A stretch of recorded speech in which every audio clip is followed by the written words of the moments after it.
Hello, mambo vipi mpenzi mtazamaji wa Mbanto Media? Ni kwa mara nyingine tena naendelea kukuletea simulizi mbalimbali, na kwa siku ya leo nakuletea simulizi ya Edward Moringe Sokoine. Alizaliwa tarehe 1 Agosti mwaka 1938 huko Monduli, Arusha, wakati huo Tanganyika ikiwa bado chini ya ukoloni. Alikulia katika familia ya kawaida, lakini tangu akiwa mdogo alionyesha nidhamu na bidii na akili ya uongozi. Alisoma kwa juhudi kubwa na baadaye kusomea sheria, taaluma iliyompa misingi imara ya utawala na haki. Maisha yake ya siasa alianza mapema kupitia TANU, chama kilichoongoza harakati za uhuru baada ya uhuru na kuundwa kwa CCM. Sokoine aliendelea kuwa mmoja wa viongozi vijana waliokuwa wakiaminiwa sana na baba wa taifa Mwalimu Julius Kambarage Nyerere. Alijulikana kama kiongozi mkali, mchapakazi na asiyevumilia ufisadi. Sokoine aliwahi kushika nyadhifa mbalimbali serikalini, ikiwemo waziri kabla ya kuteuliwa kuwa waziri mkuu wa Tanzania kwa mara ya kwanza mwaka 1977.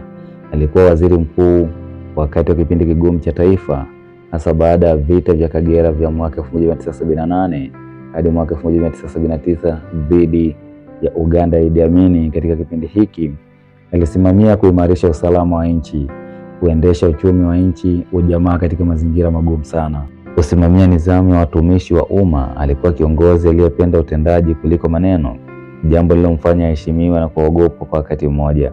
Vita dhidi ya ufisadi, moja ya matukio makubwa ya kukumbukwa sana katika maisha ya Sokoine, ni vita yake kali dhidi ya rushwa na hujuma za uchumi.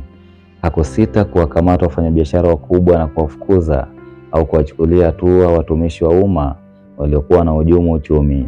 Kusisitiza sheria isimame bila kujali cheo cha mtu.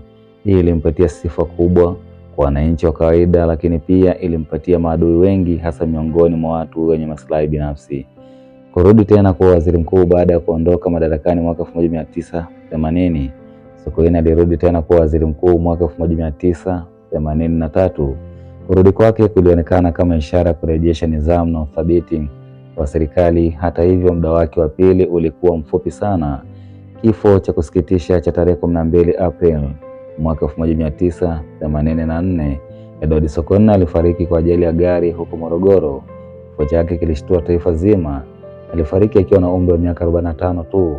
Tukio hilo lilibaki kuwa jeraha kubwa katika historia ya Tanzania, na wengi waliamini mauaji yake yalihusiana moja kwa moja na msimamo wake mkali dhidi ya rushwa. Urithi wake hadi leo, Edward Sokoine anakumbukwa kama kiongozi mzalendo, waziri mkuu jasiri na mchapakazi, alama ya uadilifu na ujasiri wa kusimamia haki. Jina lake limeendelea kuenziwa, ikiwemo kupitia chuo kikuu cha Sokoine cha kilimo SUA, kama kumbukumbu ya mchango wake mkubwa wa taifa. David Kiluzia, Singida Icon.